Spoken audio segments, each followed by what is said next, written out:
बाजार से, जहां बलौदा बाजार में कार को आग के हवाले कर दिया गया। उप निरीक्षक की कार को बदमाशों ने आग लगा दी। घर के सामने खड़ी कार को आग के हवाले किया गया। पुलिस कर्मियों ने आग बुझाई है। कार पूरी तरह जलकर राख हो चुकी है और ये तस्वीर आप बलौदा बाजार की देख रहे हैं, जहां कार को आग के हवाले कर दिया गया। उप निरीक्षक की कार को बदमाशों ने आग लगाई है।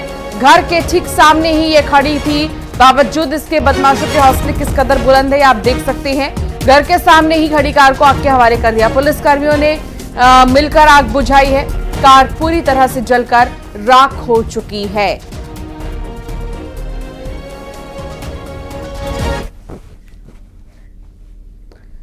इंदौर में बैंक में दिन दहाड़े लूट हो गई है। पंजाब नेशनल बैंक में 6.5 लाख की लूट हुई है। दरअसल मास्क और रेनकोट पहना एक बदमाश फायरिंग करता हुआ अंदर घुसा और कैश से भरा हुआ बैग लेकर फरार हो गया। कैशियर से बैग छीना और बैंक में लगे हुए सीसीटीवी कैमरे में इसकी ये सारी हरकतें रिकॉर्ड हो गई। दरअसल बदमाश और इसकी जो संदिग्ध की फोटो है ये अब सामने आ गई है और बताया जा रहा है कि पुलिस लगातार उसकी तलाश में, छानबीन में जुटी हुई है। हालांकि अभी तक ये पुलिस की गिरफ्त से बाहर है, क्योंकि पुलिस का ये दावा भी है कि बहुत जल्द इसे पकड़ लिया जाएगा। ये देखिए, ये सीसीटीवी वीडियो जो सामने आया है, दरअसल ये वही संदिग्ध बताया जा रहा है और लगभग 6.5 लाख रुपए की लूट का ये आरोपी।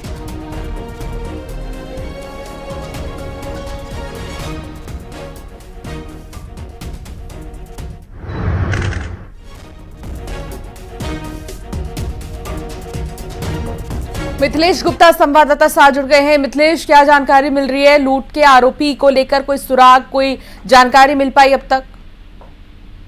देखिए, अभी तक कुछ लोगों को हिरासत में लिया गया है, लेकिन सभी से पूछताछ चल रही है और पुलिस से कहना है कि जो मेन क्लू था वो उनके हाथ लग चुका है, तो बहुत जल्दी इस पूरे घटनाक्रम को लेकर वो एक्सपोज कर देंगे। लेकिन ये जो घटना हुई है, ये पुलिस की कार्यप्रणाली को लेकर गंभीर सवाल खड़े करते हैं कि आखिर इंदौर में ये क्या कुछ हो रहा है। इंदौर में लूट हो रही, डकैती हो रही, हत्याएं हो रही हैं, तमाम जो गंभीर बड़े अपराध हैं वो कहीं ना कहीं इंदौर में होते हुए नजर आ रहे हैं और पुलिस कमिश्नरी सिस्टम को पूरी तरीके से ये बदमाश चुनौती देते हुए नजर भी आ रहे हैं। लेकिन मिथिलेश, जिस तरह से ये वारदात को अंजाम दिया गया, बैंक में सुरक्षा व्यवस्था को लेकर एक सवाल उठ रहा है और बैंक में इस तरह से एक शख्स जाकर के लूटपाट करके निकल जाता है, तो ये किस तरह की व्यवस्था है? देखिए, एसीपी जो एडिशनल पुलिस कमिश्नर हैं अमित सिंह, सबसे पहले उन्होंने मीडिया के सामने जानकारी दी थी कि पंजाब नेशनल बैंक एक बड़ा बैंक है, लेकिन उसके अंदर उस ब्रांच में, जिस ब्रांच में लूट हुई है SKU नंबर 54, वहां पे कोई सिक्योरिटी गार्ड नहीं था।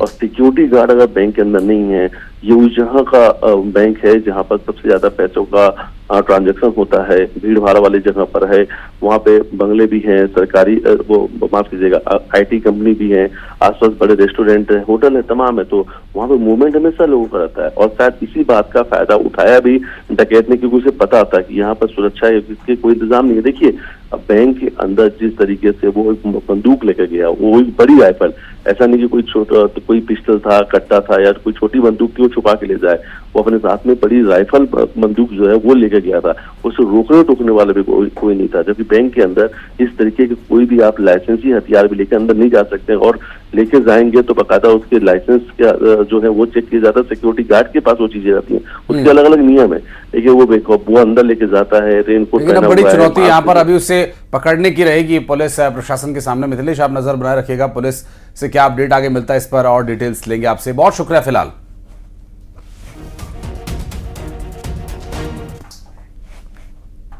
और बढ़ते आगे, कोरबा में एक बड़ा हादसा होने से बच गया। दरअसल पिकअप ने एम्बुलेंस को टक्कर मार दी। एम्बुलेंस पुल से नीचे गिरने से बाल बची है। एम्बुलेंस चालक की सूझबूझ से मरीजों की जान बची है। मरीज सहित परिजन को पुल में गिरने से बचाया। अंबिकापुर से रायपुर मरीज को लेकर एम्बुलेंस जा रही थी। पुलिस ने पिकअप को जब्त कर लिया है।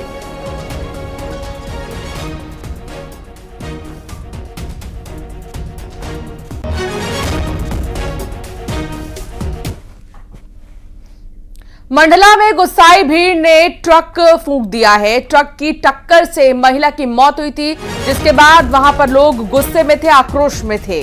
दरअसल अंजनिया चौकी के सामने ट्रक पर पथराव किया गया। मांद चौराहे पर ट्रक ने टक्कर मारी थी और सड़क पर ग्रामीण बैठकर प्रदर्शन करने लगे। हाईवे के दोनों ओर लंबी कतार वाहनों की लग गई।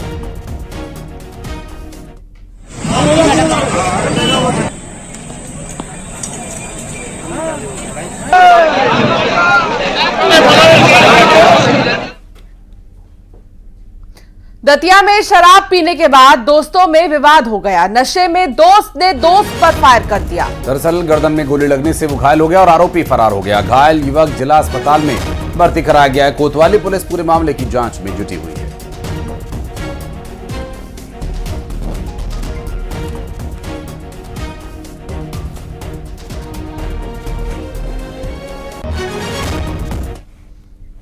और टीकमगढ़ में बीच सड़क पर मारपीट का एक मामला सामने आया, जहां एक दूसरे के साथ जमकर मारपीट करते नजर आए। मारपीट का वीडियो सामने आ चुका है। देहात थाना क्षेत्र धजरई तिराहे की ये घटना है। टीकमगढ़ में बीच सड़क पर ही मारपीट का मामला, एक दूसरे के साथ जमकर मारपीट की गई। वीडियो भी अब सामने आ चुका है।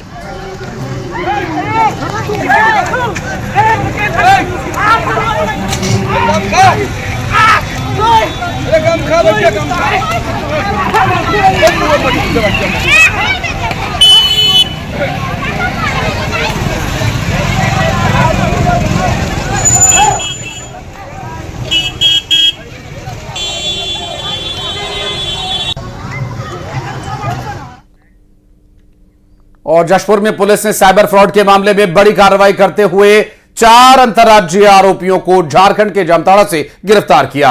आरोपी ने छत्तीसगढ़, झारखंड, राजस्थान और हरियाणा में सैकड़ों लोगों से साइबर फ्रॉड कर करोड़ों रुपए की ठगी की है और इनके खिलाफ साइबर फ्रॉड के 25 जिले में कुल 321 शिकायतें हैं।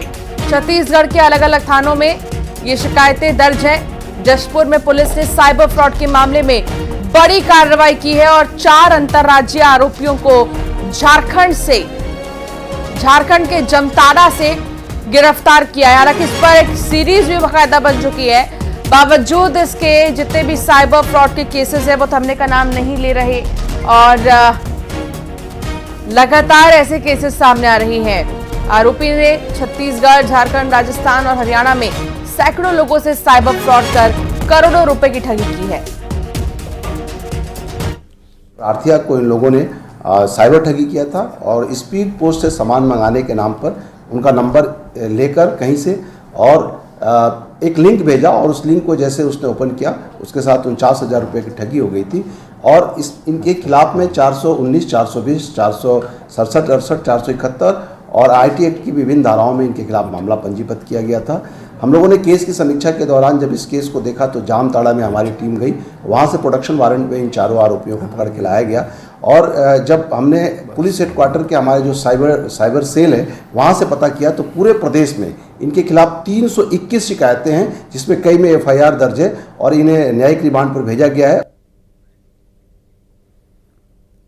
ग्वालियर में ज्वेलरी शॉप से गहने और कैश भरे बैग को लेकर चोर फरार हो गए हैं।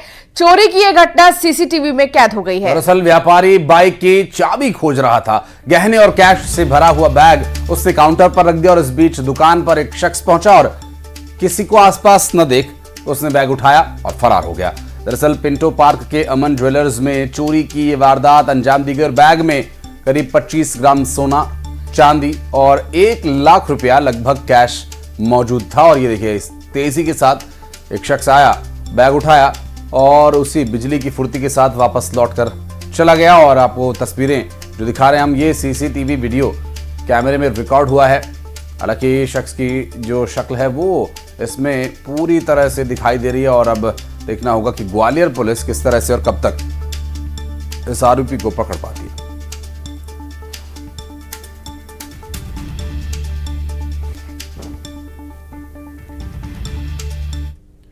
और बलौदाबाजार में हुई हिंसा में गिरफ्तारियों का दौर जारी है। इसी कड़ी में पुलिस को बड़ी सफलता उस वक्त हाथ लगी जब 5 और आरोपियों को गिरफ्तार कर लिया गया। गिरफ्तार आरोपियों में भीम रेजिमेंट का प्रदेश अध्यक्ष दिनेश चतुर्वेदी भी शामिल है। इनमें से 2 आरोपी कल ही कोर्ट में सरेंडर कर चुके हैं, जिन्हें पुलिस ने गिरफ्तार कर जेल भेज दिया है। वहीं इस मामले में अब तक 168 आरोपियों की गिरफ्तारी हो चुकी है।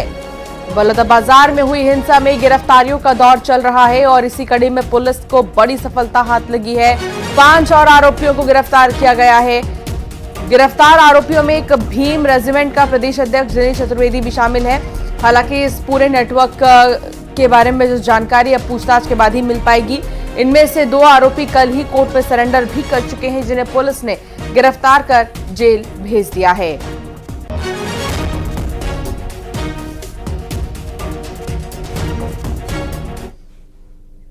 गुना में महिलाओं का कलेक्टरेट में हंगामा देखने को मिला। पुलिस कस्टडी में मौत मामले में प्रदर्शन करती नजर आई। दरअसल पुलिस कर्मचारियों पर कार्रवाई किए जाने की मांग महिलाओं ने की और महिलाओं को घसीटते हुए बाहर निकाला गया। इस दौरान मौके पर पुलिस फोर्स लगा दिया गया। महिलाओं के प्रदर्शन को रोकने के लिए, उन्हें बाहर निकालने के लिए यहां पर महिला फोर्स लगाई गई और देखिए लेडी पुलिस कांस्टेबल्स को वहां पर तैनात किया गया। बुजुर्ग और जो तमाम महिलाएं वहां पर प्रदर्शन कर रही थी उन्हें जबरन उठाकर बाहर निकाला गया। और आपको बता दें कि ये जो पूरा प्रकरण है ये प्रदर्शन का उस वक्त सामने आया जब वहां एक शख्स की मौत हो गई थी पुलिस कस्टडी में, और इस बात पर न्याय की मांग करते हुए महिलाएं वहां धरने पर बैठ गई और पुलिस ने जबरन उन्हें उठाकर बाहर फेंक दिया।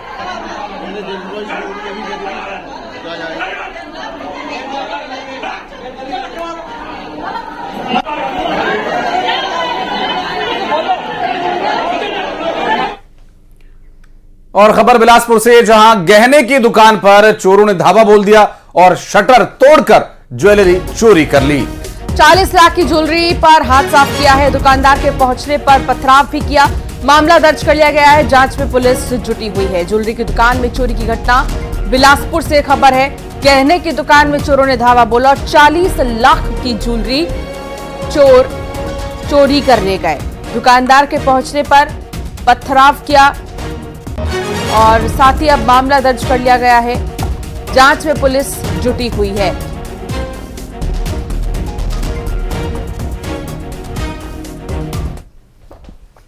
सीपत में एक दामोदर ज्वेलरी शॉप है, जिसमें बीती रात जो है कुछ चोरों के द्वारा चोरी घटना को अंजाम दिया गया है, जिसमें प्रार्थी के बताए अनुसार सोने चांदी के जेवरात और लगभग 50,000 नगद चोरी हुए हैं।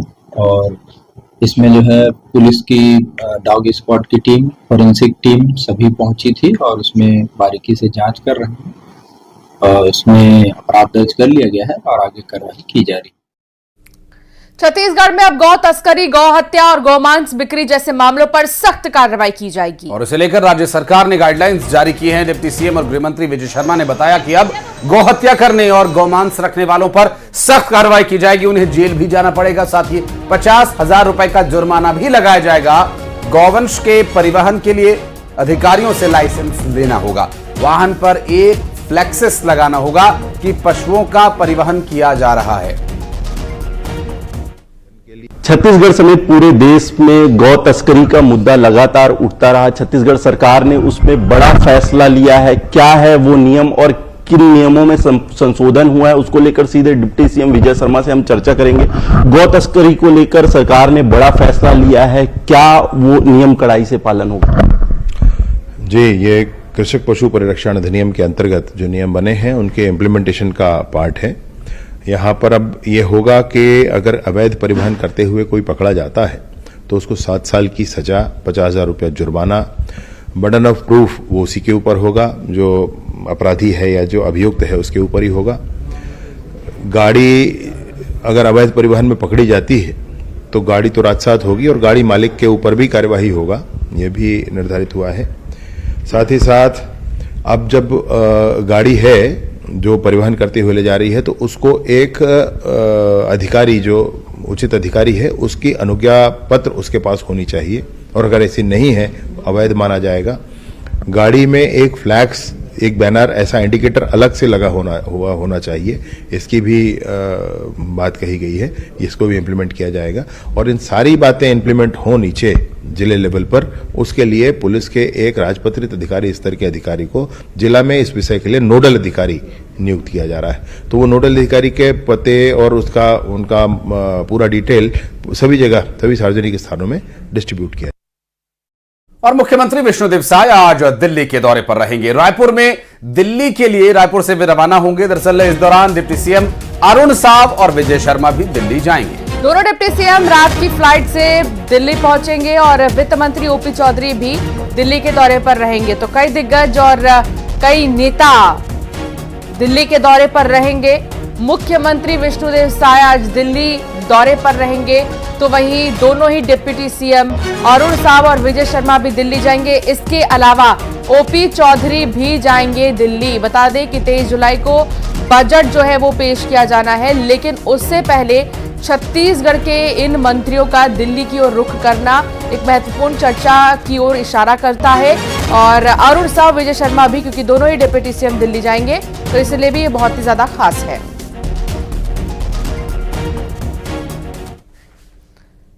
भोपाल में महिला कांग्रेस बैठक में